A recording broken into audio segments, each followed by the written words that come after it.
To have single Black women who are foregoing a regular income into their home, sometimes at the point where they have to go into subsidized housing um, in order to homeschool, that is a huge sacrifice to me. I mean, it just made me pay attention. Certainly, it's much easier to send your children to traditional schools than to give up your career or to forego and try to find a way to sustain your household without, with an income than it would be to stay home. And so I wanted to understand, why would someone make this decision?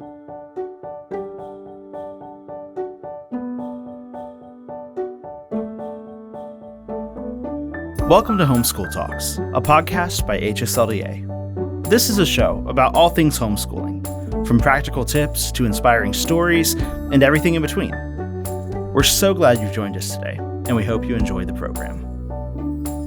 Greetings, my name is Jim Mason, Vice President at Homeschool Legal Defense Association. I'm very excited to welcome my next guest, Dr. Cheryl Fields-Smith, who is an Associate Professor of Elementary Education at the University of Georgia Mary Frances Early College of Education, where she focuses her work on homeschooling among Black families and family-school community partnerships.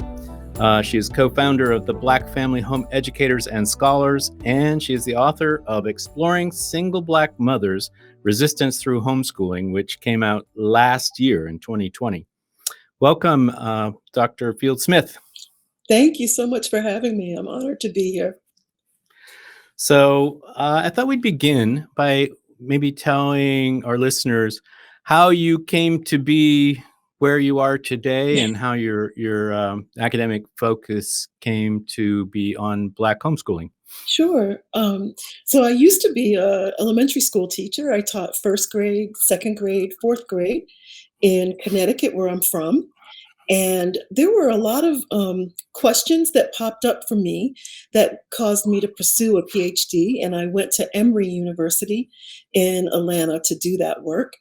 And while I was working on my, trying to figure out what my dissertation was going to be, you have to find a very small, narrow question to ask. And my question became, it was part of learning about African American educational history, where during schools were segregated, African American parents were intimately involved in their children's education, not necessarily in their schools, but supporting the schools and in the community.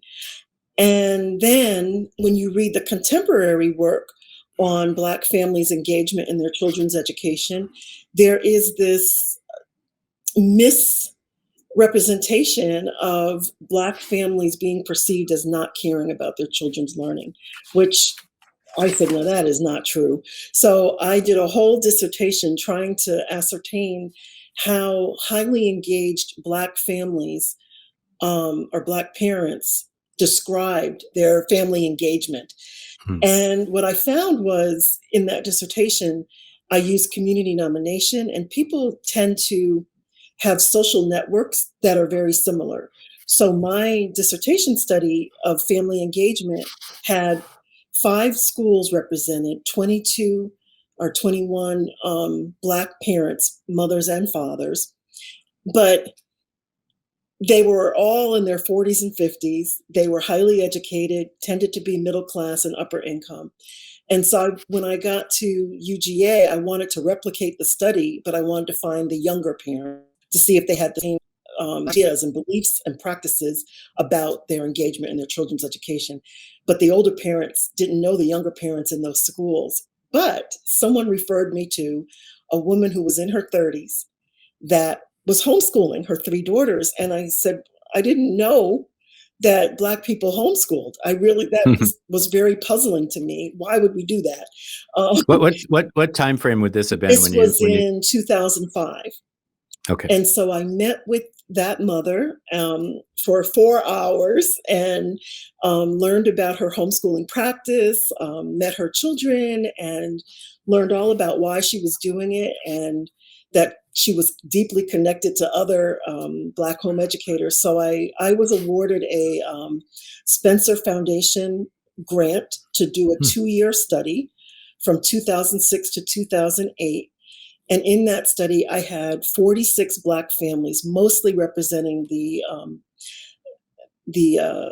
Atlanta metropolitan area, inside and outside of Atlanta. And they just blew my mind. They were very unique. Each one in terms of their reasoning for homeschooling. So initially it was very hard to find, well, what do they have in common? Right. And I had framed it as extreme engagement. And so since that time, I've come to see Black homeschooling as a resistance. It's somewhat of a social movement in a way when you look at what they're doing, why they're doing, even with the diverse approaches and the diverse reasonings. It is somewhat of a movement. So. Yeah, so I like to think of homeschooling writ large as a pretty dynamic social movement. And something you wrote in your book really resonated with me. I've written this about homeschooling in general. And in your book, you talk about, and you mentioned it just a second ago, a lot of the reason that I think homeschooling has flowered and succeeded and is able to address the needs of a whole bunch of families, religion, different religions, no religion, race, across the board, is that it was kind of born in adversity. And out of adversity, people had, out of struggle, you find people to associate with. And those voluntary associations sort of grew organically into little subcultures, and the subcultures kind of connected to each other, making a bigger kind of a movement. And in your book, you talk about the sort of a misperception about education amongst Black families, especially before the Brown v. Board of Education opinion. Can you talk to us about that a little bit? I mean, that historical perspective was fascinating to me. And Horace Tate, I think, was instrumental in some of your thinking there. Maybe you could expound on it. Sure. That comes from my dissertation chair, Dr. Vanessa Siddle Walker, her work, and being able to spend time working with her on that work. It really has a big part of what I do. When we look at how we've been taught about segregated Black schools, we were taught that they were inferior. And what her work does is shed another light on that in talking about the fact that these were not schools that were inferior. They were actually schools of excellence. The teachers were well trained. The principals had to meet secretly across state lines and district lines in order to work together to figure out, if the school board is not giving us buses, what are you doing? And they would strategize together. And the way I think about it now is those are the schools that educated Dr. Martin Luther King and all of our civil rights era leaders during that time. And so they couldn't have been schools of excellence. I mean, how do you teach Black people to value things like, civil discourse and democracy for all when they step out of the school and out of their homes and are oppressed by being told that they have to sit in the back of the bus or, treated less than.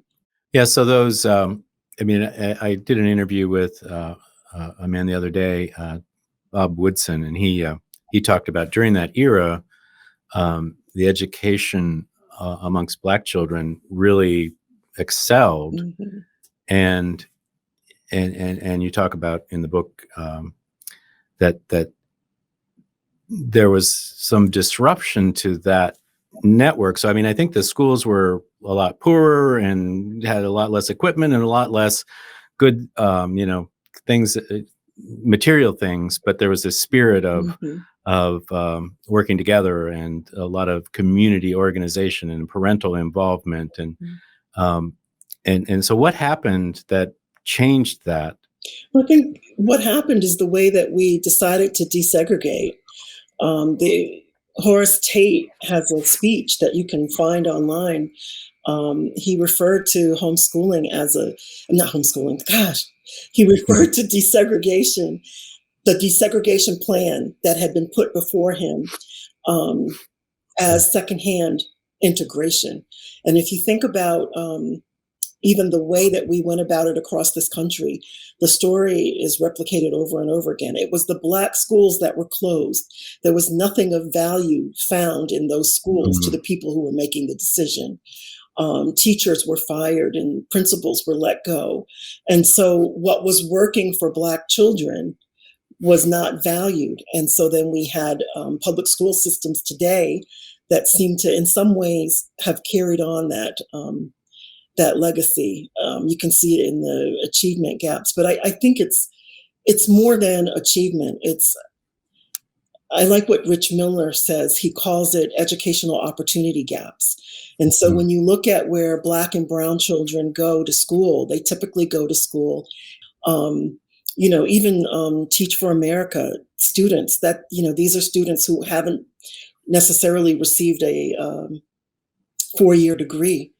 And they are thrown into some of the most hardest places to teach and learn because they're dealing with issues of poverty that most of us can't really wrap our heads around, because we are middle class and we've always been middle class and we don't have to deal with whether the lights are going to be on or not, but it's hard to educate children under those circumstances. And I think the pandemic helped us to see rural locations have, most of us think everybody has the internet, but the pandemic has taught us that not everybody has the pandemic. And so we make these assumptions that everybody has access to these things and they really don't.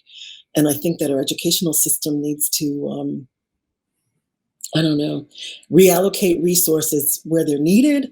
I don't know if it's just resources. I think it's also finding value in children that don't look like you. And it's really that simple. How do you relate to those children who aren't growing up the way that you did? We're still struggling with that. And to me, it's racism, it's discrimination, prejudice, all kinds of things that we deal with outside of schools that have come into the schools. Yeah, this is sort of a delicate topic in many ways. And if I'm a white Christian, I think I might be getting past the middle age. I might be old. I don't know. and you're a single Black woman college professor, and we're talking about matters involving passionate views, oftentimes from a whole variety of directions. And it feels like we often end up kind of talking past each other instead of talking with each other, which is why I really value your coming to talk to me today, because I know that we're going to be talking to each other, not past each other. And with that in mind, could you give us a thumbnail sketch of sort of the history of Black homeschooling that you've been studying now for a number of years, and kind of where it started, what has come through, and where we are today? And then maybe we can talk a little bit about the pandemic as well. I'm a bit limited in my ability to directly speak to the history of Black homeschooling in America. I know that from my data, the moms and dads that I met in 2006, 2007, 2008, some of them had already homeschooled their children into college. So that meant they were homeschooling in the 1990s, and they reported having Black women mostly serving as their mentors. So in the Black community in Metro Atlanta in the 1990s, Black families were homeschooling. I can only speculate. For me, as an educator, that means before the No Child Left Behind got implemented in 2000, 2001, we had Black families choosing to homeschool. But I haven't interviewed I don't know who those people, I don't know why. And I need to dive more into that. As a Black community, though, we know that we've always homeschooled. When we were denied schools, if you look at the work of James Anderson's work, Educations of Blacks in the South, we were, as newly freed African slaves, we were told we couldn't, we couldn't have schools, right? But we found ways to get schooled anyway. And the documentation from that came from the missionaries who came from the North. They wrote in their journals about how enthusiastic and how much we had already accomplished as newly freed people in terms of our own education. And so we did that on our own. And when we talk about homeschooling and self agency, it's usually collective when we talk historically. It's not one person doing it for their family and keeping it to themselves. They shared those things. So those are the pieces of the history that I can tell you for sure.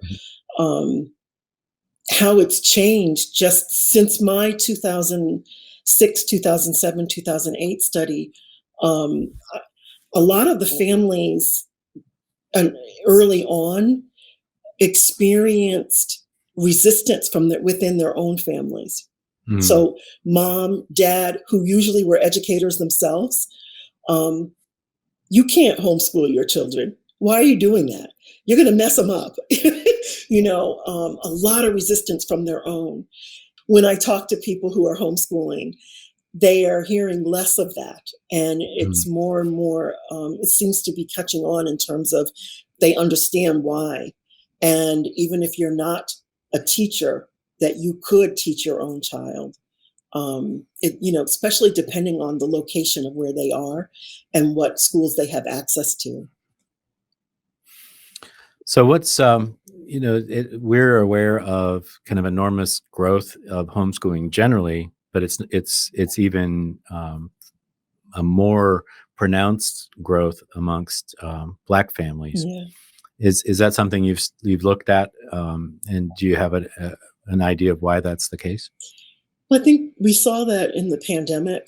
That was the U.S. Census report that came out looking at spring 2020 compared to fall 2020, I believe. And we saw that it increased fivefold homeschooling increased fivefold among Black families. So certainly the pandemic played a huge part in that. I believe NPR did a special, or The Atlantic, one or the other, did a report on the fact that part of the increase in homeschooling during COVID is because in that emergency, that March 20 shutdown, parents got a better peek at what was happening in education. And, the teachers weren't prepared, and many parents may have felt like they could have done a better job. We just weren't prepared for it, for making the online transition. And so that could be a reason that they decided. I've heard pros and cons. There have been some children with that are neurally diverse who have fared well in the online approach to teaching, and because there was less distractions, they're able to focus. But then I've heard, on the other hand, that there was regression in some special needs children, that they needed to be in school. So, I don't think there's one size that fits all when it comes to schooling. I think it's really important to say that. I mean, going to school without a mask works for some children. Going to school without a mask would be detrimental to some children. And so we need flexibility. That's what what I'm saying. So you have written that there are kind of 5 themes that have led to the growth in homeschooling amongst Black families. That's what we call them. Do you want to go into those? Okay, well, I wrote them down here. So they're discipline, disproportionality, lack of socio-cultural synchronization, low expectations, school safety, and the last one that fascinates me is the marginalization of Black parents' motivation to homeschool. Marginalization. No, I think what I meant there is marginalization of Black parents trying to advocate for their children within the school. Yeah, yeah, Okay. And that motivates yeah. them then to Yeah, if we want to come to homeschool. a parent-teacher conference and we are offering suggestions, my data shows that parents have tried to work with public schools. I think it's really important to say with Black families, it's not unusual that they come to homeschooling after they've tried multiple traditional methods. Like they'll go to multiple public Mhm. schools, different types of private schooling before they choose to homeschool. Black families tend to have empathy for public education. They want it to work, but how long do we wait for it to work? And this Mhm. marginalization piece, if I come, I think Yvette in my book, Yvonne, wait, the one that begins with Y. Who is it? I'm looking it up here. Okay. I've got it right here. If I can figure out how to Split do this on my schooling. She's the laptop. one that did the split schooling. Okay. Yeah. So, I mean, that's interesting because that's not unique to Black Yeah. families. I mean, there are many people, like my wife told me shortly after we got married that we're going to homeschool, Okay. And I was kind of like, okay, we'll try it. And, after a couple of years, then I was sold too. But especially nowadays, there's lots of people who, I think you said something that's really valid across a lot of fronts, that what the pandemic did was give lots of people a real window into the public school and what it's really doing. And at the same time, it made their children stay home with them because their work made them stay home too. And a lot of people discovered that, gosh, this is actually kind of fun having my kids home. And it's pretty fun to watch them learn. So is that different or the same? As what? Well, I mean, the experience of that seems like to me almost a universal experience of parents who discovered something new, and the reasons that people choose to homeschool vary from family to family. I mean, it's not just Yeah. So in your book, you talk about single Black moms who are not who choose to stay home to teach their kids. What prompted you to kind of approach it that way? It really, that's a great question. I guess being a single mother myself, to have single Black women who are foregoing a regular income into their home, sometimes at the point where they have to go into subsidized housing in order to homeschool, that is a huge sacrifice to me. I mean, it just made me pay attention. Certainly, it's much easier to send your children to traditional schools than to give up your career or to forego and try to find a way to sustain your household without, with an income than it would be to stay home. And so I wanted to understand, why would someone make this decision? And part of it was, some of them saw motherhood as a temporary. They understood that it's a temporary position, that we only have our kids and able to mold them and train them up for a limited time. And she wanted to be able to maximize it. But it's not that simple. I mean, when you look at Margaret, I'm talking about Margaret right now. Margaret's story, she started off as a married woman homeschooling, making the decision to homeschool with her husband. The marriage didn't work, but she didn't want to give up homeschooling her kids. So that meant that she had to move away from Atlanta to find reasonable housing that she could afford.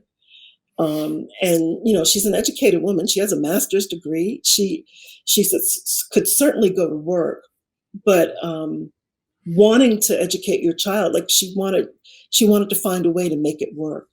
And what's interesting about her, she had criticism of the public schools, but she still wanted them to work because she realized not every family can afford to homeschool, right? Mm-hmm. So I wanted to capture that story, the fact that, these 4 women made this decision as a great sacrifice, drastically altering their lifestyle and their ability to, to sustain themselves. And they still found a way to work because it was just that important to them to do it, So is that what you refer to as extreme engagement that you've later? When I called that was my initial study, I called it extreme engagement, extreme family engagement. I was still using family engagement theoretical lenses to understand homeschooling. But I now use resistance because the more I dive into this data, I realize what Black families are doing is more of resisting what culturally we've always, it seems like a sharp contrast to the way that we valued brick and mortar schools, public education. There's a saying that, Black families have always looked to the public school for cultural uplift, right? Racial uplift. And the fact that we're homeschooling now, it seems like a slap in the face to that, but it's not. I've come to understand, it's this matter of going back to the marginalization piece. If you look at the work of Annette LaRue, you look at the work of Pedro Noguera and others, you'll see where, as even middle-class Black families have a hard time going into conventional schools, public or private, and advocating on behalf of their children, activating their social capital, if you will, on behalf of their children in order to get them access to gifted education, to change teachers, to, all of those things that other families seem to have an easier time at it, looking at the research. So to me, that marginalization piece is important because it corroborates the past research that shows where we have a harder time, even if we are of middle class status, trying to get what our children need within these schools.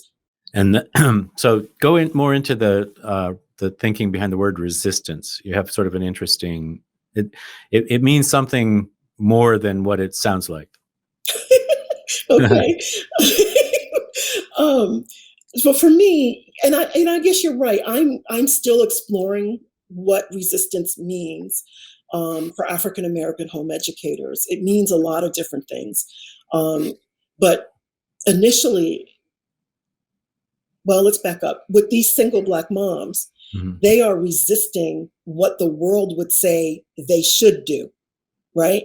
The world says when you become a single parent, you go out, get a job, care for your children, and do the best you can to educate them. But that doesn't, the world would say, no, you don't give up your job so you can stay home with them and teach them. It's not. So they're resisting societal norms, if you would. But then Black homeschooling in general, when a Black family decides to homeschool, they are resisting what our heritage has normally said to do, right? We pushed to get into schools. They are doing what our ancestors always had to do, educate ourselves when we were denied education. So it's those things. It's also, healing, right? That's the book I'm working on now, is how when you talk to African American families, we are experiencing a sense of healing through our homeschooling, healing from racial trauma, healing from self-doubt as mothers, healing from intergenerational issues that have been, carried generation to generation in our family. So I'm writing about that now. Resistance as a form of healing. Not that you are healed and everything's cool, but that you are in the process of moving towards healing, that it's a process. And so resistance can be seen that way as well. Yeah, that's what I was getting from reading some of your work, that there's a real attractive quality to what you're calling resistance, and that's that's an interesting concept, that it's a healing thing, as well as kind of cutting against the grain of expectations and social norms. But it's not just negative or running, going away from something. It's actually moving towards a real positive thing. Yeah. Go ahead. No, you're right. That's right. Yeah. Okay. So homeschooling, my experience of homeschooling is there are as many kind of homeschooling networks as there are kind of felt needs amongst homeschoolers, if that makes sense. And there's nobody telling homeschoolers out there that you can't form a sports league, or if you're interested in classical studies, you can form a group that focuses on that. And that seems to be true amongst Black homeschoolers too. There's a lot of diversity. I mean, there isn't just, Black homeschoolers. There's a huge, an enormous amount of diversity amongst Black homeschooling groups, as well as, just like I said, the whole homeschool organization is kind of built around this organic network that people are growing. So let's talk about that a little bit. Yeah, it's not monocultural, for sure. Not at all. No, not at all. What have you seen along those lines in your studies? I mean, it's so diverse in terms of, there are some African American families who establish practices that are Christian based, but we have some that are secular. We have many that are, they want to be Afrocentric in their approach. And there's others who find ways to homeschool without being completely Afrocentric. So they can teach their children a Black perspective to history, but they also want to infuse Latinx or Asian American ideas. They want to be more global in their way of approaching their education. So yeah, it's diverse. Some use online methodologies to do their instruction completely. Some, will partake in online instruction part of the time. Some of them will, I learned this, and I'm still trying to wrap my head around this one. Some people self-identify as home educators, but they enroll in public charter schools, public online charter schools. So the state doesn't count them as home educators. And when you ask them why, the African American families that I've spoken to that do that, they say, well, the online charter school only requires 4 hours a day of instruction. It provides a sense of structure. I know that my child is getting what they need. I'm not going to mess them up because they're getting this, but I'm a home educator because we spend another 5 to 6 hours per day doing these things that enrich my child's interests and, what they need. So they see themselves as home educators. Yeah, we see that a lot. And I sort of think it's, the online public schools are sort of a gateway drug to private homeschooling. I mean, it is really, you think about it, if you're coming from a full-time public school and you have kind of legitimate concerns about whether being at home with your kids teaching them is going to work, it's kind of a middle step. Yeah. And a lot of parents discover after that middle step for a while that those other 4 or 5 hours a day that they're spending with their kids well, why not do all of it that way? Because that's so good, right? Right. Right. Are you seeing that at all, or? Not yet, but that would, I think that takes time for them to develop that confidence. So, if I were to do like a longitudinal study, for example, and find out if the people who started off with the public charter schools, are they still with them? I haven't done that Mhm. yet. It would be Mhm. interesting to see. What would you have to say to an organization like mine, who has its roots in kind of white middle class Christian culture, as very dedicated to homeschooling? I mean, I like to describe our outlook as, we think, we come at it from a kind of Christian perspective, believing that all parents should be free to raise and nurture, educate their children Mhm. according to their own lights. I mean, we choose to do so according to Christian principles, but we think all parents should have the right to do it, no matter what their principles are. Right. And so we've kind of, that's who we are and who we've been, and but it seems like perhaps there's things we could learn. What would you say to us as we try to learn to productively engage with all homeschoolers? Oh, that's a good question.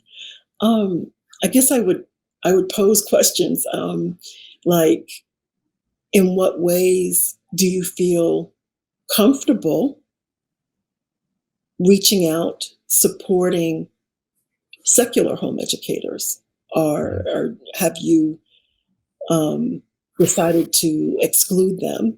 I'm just curious, like, what happens if a family decides to homeschool and they're not Christian? They could be atheists, they could Mhm. be agnostics, they could be Jewish. But how do you reach So out to them? Do you include them in any way? so I need to hand my interviewer hat over to you, and Uh-oh. you give me the interviewee hat, so that I can. So we switch places here. Yeah, that's a really great question. Homeschool Legal Defense Association does not distinguish between anything. If you are a parent with a lawful right to homeschool, we want to help you do that.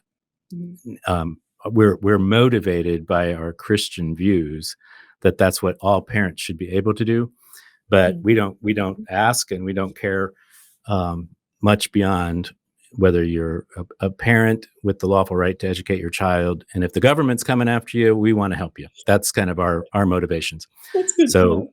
we help a lot of people. I mean, I think our members, our community is probably predominantly Christian, but we don't ask and we don't care when we're helping folks, when the government's trying to challenge them.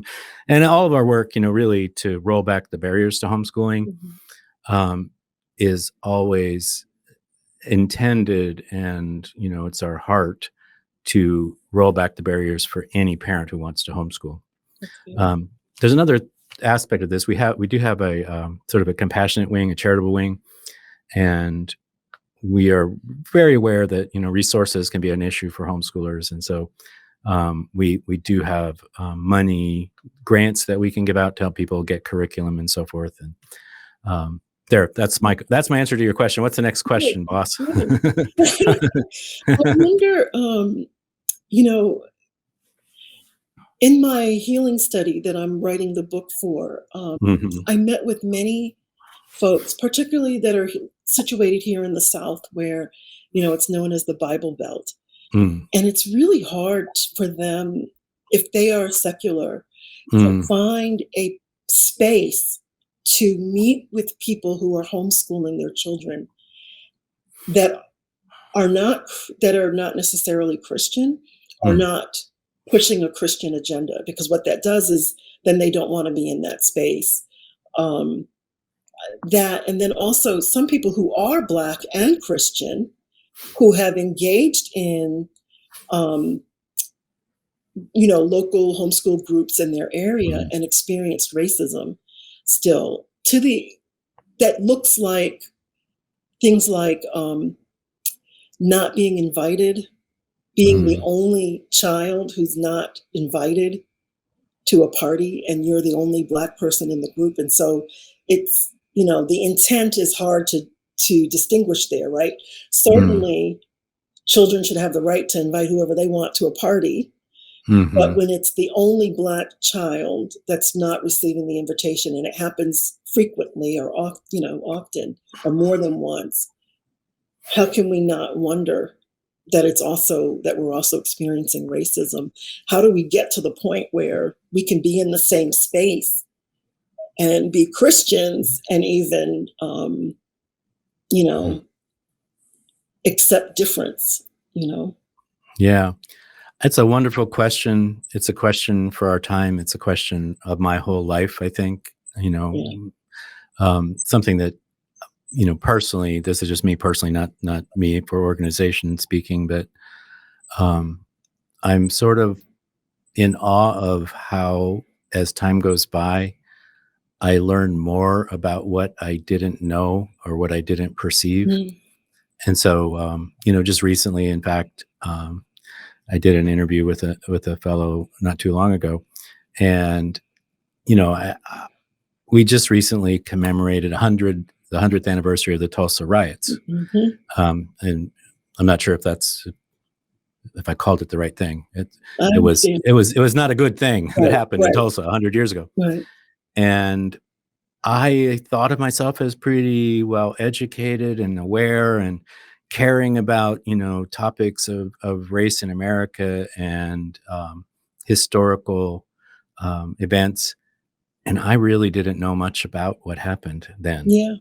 I didn't know the bad thing that happened, but that bad thing was also, preceded by kind of what you were talking about, Black schools before forced integration happened, that the Black community in Tulsa was pretty vibrant and successful, and had all these varying business, everything. It was a really, they called it Black Wall Street even, and I didn't really know anything about it until it came along for 100-year anniversary, and so I'm always amazed. I'm constantly amazed at how little I know, which is why I like having this kind of conversation, because it's like I said before, instead of talking past each other, we can learn from each other. And so I don't know how to cure racism. I really don't, other than maybe having talks like this. And I think, the fact that you didn't know until it got to the 100th anniversary about Black Wall Street and the massacre in Tulsa, I think it's indicative of the choices we make in the public school system as to what to teach and what not to teach. I didn't learn that someone had done a research project that resulted in the slave narratives, where we have actual recordings of people who had been slaves talking about their experiences with slavery, until I was working on my PhD. And I think shutting out these types of things and presenting the curriculum in public schools the way that we do, where from a Black perspective, it looks like our history began with slavery and ended with MLK. I think that's a danger to our children, like to Black children.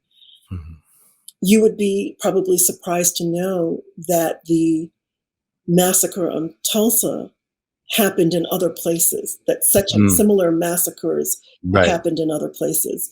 Right now, I live in Athens, Georgia, and we are dealing with an issue that has been unearthed. Well, several issues, actually, that have been unearthed of wrongs that were done to African Americans. And there's other localities that are unearthing these stories of what happened and the trauma that Black people experienced here.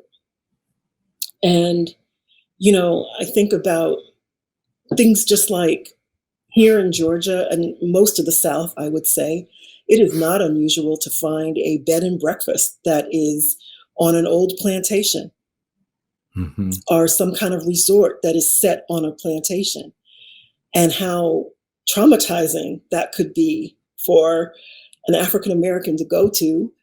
And also this idea of,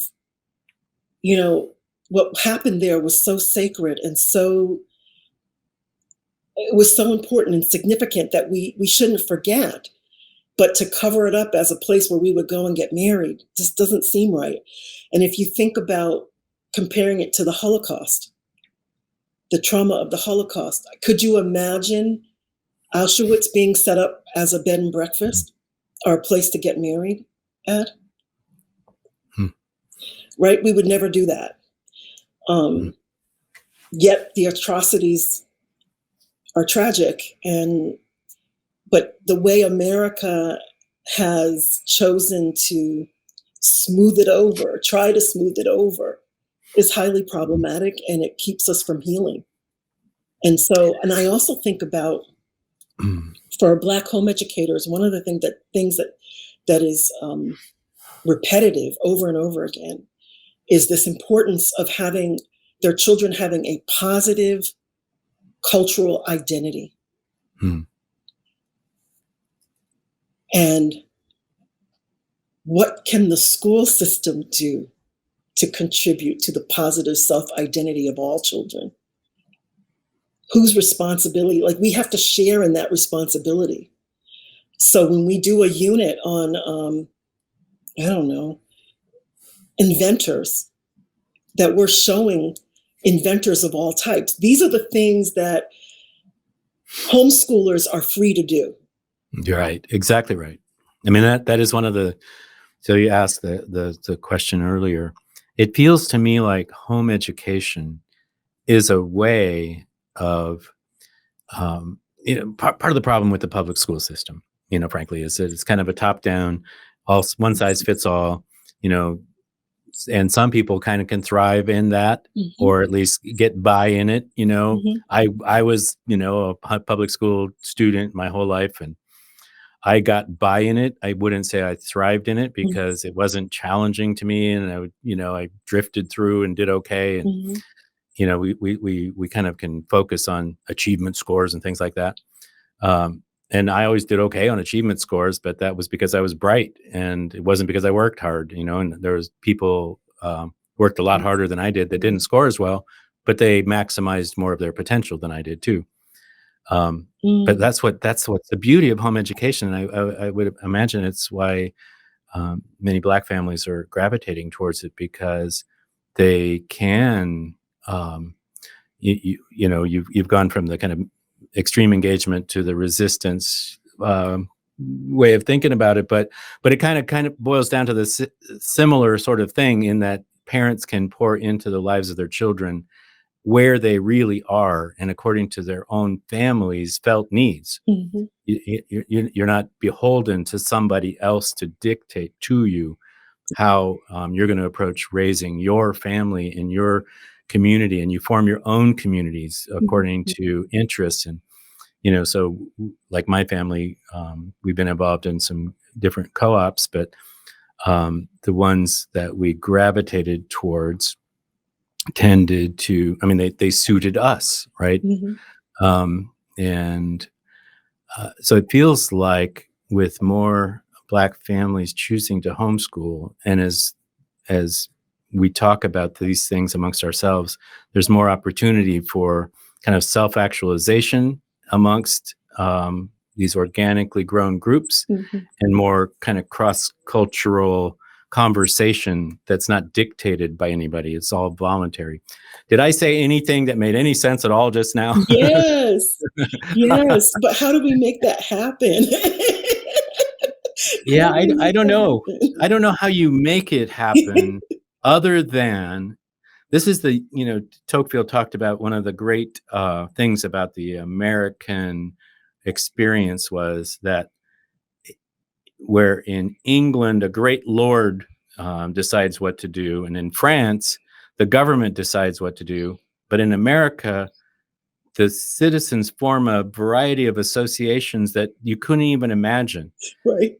And that's kind of what's happening here. I mean, it's really marvelous to watch what's happening. And I just can't say enough about how encouraged I am by the organic kind of growth of different types of homeschooling groups and organizations and experiences.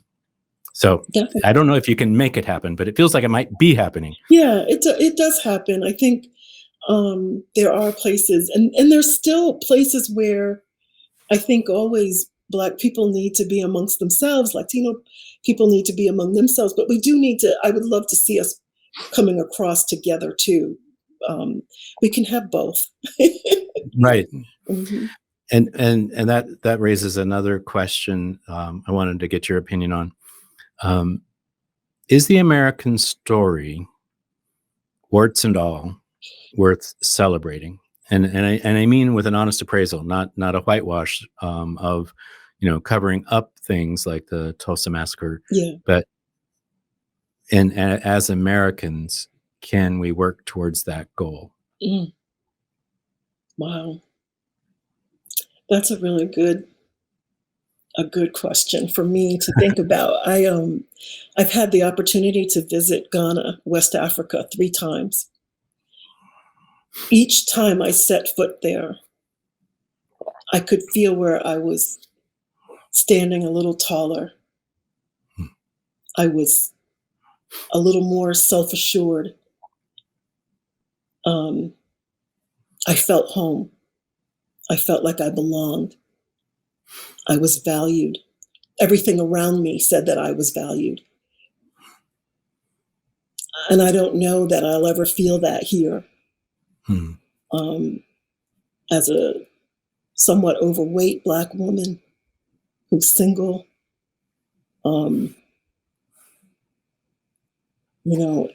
yet I am proud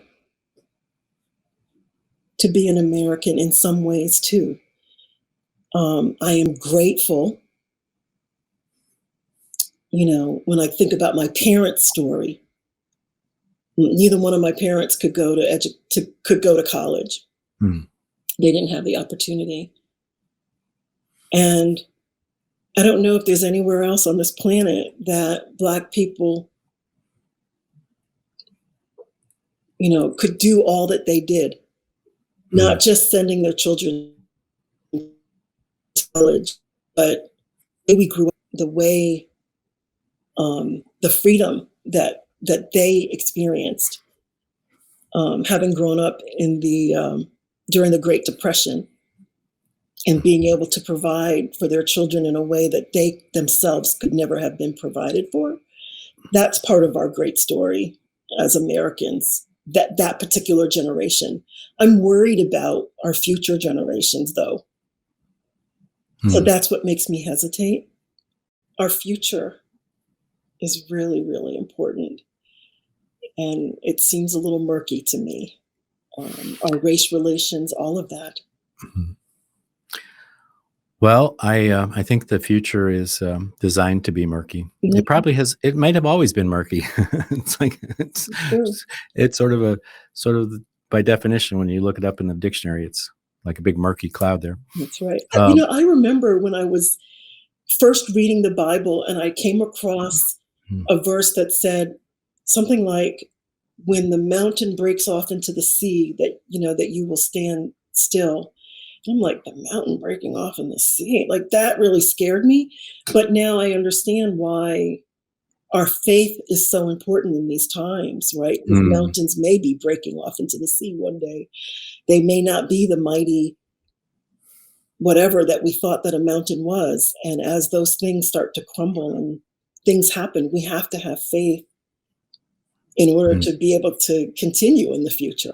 For me, I think that it's very important. Well, I feel like there's, we're taught, at least, as Christians, we're taught to have hope in the future, hope in the future, even if it looks murky and dark. And I see the emergence of homeschooling in the big picture, but especially amongst minority groups. And I mean, it's like this wild explosion amongst Black Americans over the last couple of years, as possibly a sign of hope, not division. I mean, it feels to me like it could be a thing that um, you know, homeschoolers have an awful lot in common across Mhm. all races and religions, and sometimes we fight about things that are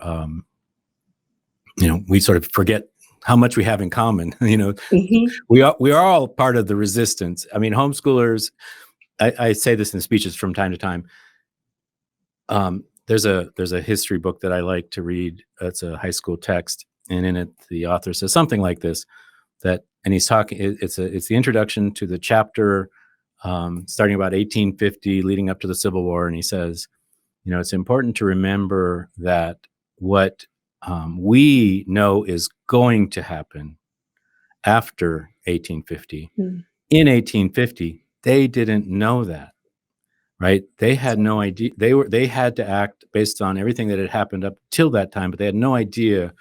They hoped how it would turn out, but they had no idea how it would turn out. And Mhm. we view what the decisions that they made in 1850 and 1851, and knowing what the outcome was. And Mhm. so here we are today. We don't know what the outcome is going to be, Right. but through the homeschooling movement, I feel like we're setting the stage for better outcomes. Mhm. Does that make sense? I hope so. I hope You- so. okay. But I have to say, hopefully, it's not at the detriment of public education. I'm one of those people that I'm pro-choice, right? I think families should be able to choose the pathway that's best for them. Um, Hmm. and there are some really good public schools. There's some good learning going on in public schools. So I still think I don't see them as conflicting. Hmm. If I did, I couldn't do what I do. Right. Being Because an I teach education professor. Yeah. yeah, I That's right. teach public school teachers, that people that want to become public school teachers and people who are public school teachers. So I value public schools. They just they need help. That's all. Many of them. Well, very good. That sounds like a possibly a good closing note. Do you have any final thoughts, or, should I hand back the hats, or do you have any more questions for me? No, this has been good. Thank you. No closing thoughts? No, I'm just grateful to be able to talk. I don't see big divides. I always want to continue to talk with people about what's going on, especially with education in America. That's Well, good. very good. I really appreciate your giving us your time today. Again, my guest has been Professor Cheryl Fields-Smith from the University of Georgia. In her book, just out about a year, Exploring Single Black Mothers' Resistance Through Homeschooling. And we'll put a link to where you can find that book in our show notes, Okay. and maybe some of your other research as well, or at least a link to your research page so people can look into that as well. Okay. Thank you. Thank you very much. I really appreciate your time. All right. Thank you. Well, that was a very interesting conversation with Dr. Cheryl Fields-Smith, but I have reflected on some of the conversation, and it occurred to me that there was something that I wished I had said and clarified, and so I want to say it now. One of the things that she asked is, does HSLDA help people who are not Christians? And we talked about that in the podcast about members. And of course, we help any parent who has the legal authority to educate their children. We don't ask any questions about their religion or anything else. If the parent has a legal right, we want to help them when the government challenges their right to homeschool. But we also have a lawyer here who does a tremendous amount of work helping homeschooling groups become organized in a way that's both legal and meets a lot of technical things, like has bylaws and articles of incorporation and has its own bank account, things like that. And his name is Darren Jones. He's a really good guy and a nice fellow. When groups come to us, we don't tell them that they need to have a statement of faith or that they need to form an organization along a certain line. We ask them. This is what Darren does. He has, lawyers have a patter with it when they deal with legal issues. And he says this over and over again. Somebody will come to him and say, well, we want to form a homeschool group. What should we do? And he'll say, very first question, I'm not here to tell you what kind of a homeschooling group you want to have. I'm here to help you be the kind of homeschooling group you want to be. So some groups come to him and say, well, we want to be organized around a statement of faith, and we want all the parents and children to adhere to that statement of faith. Some groups say, we want our board to adhere to a certain statement of faith, but we want the co-op to be open to all comers.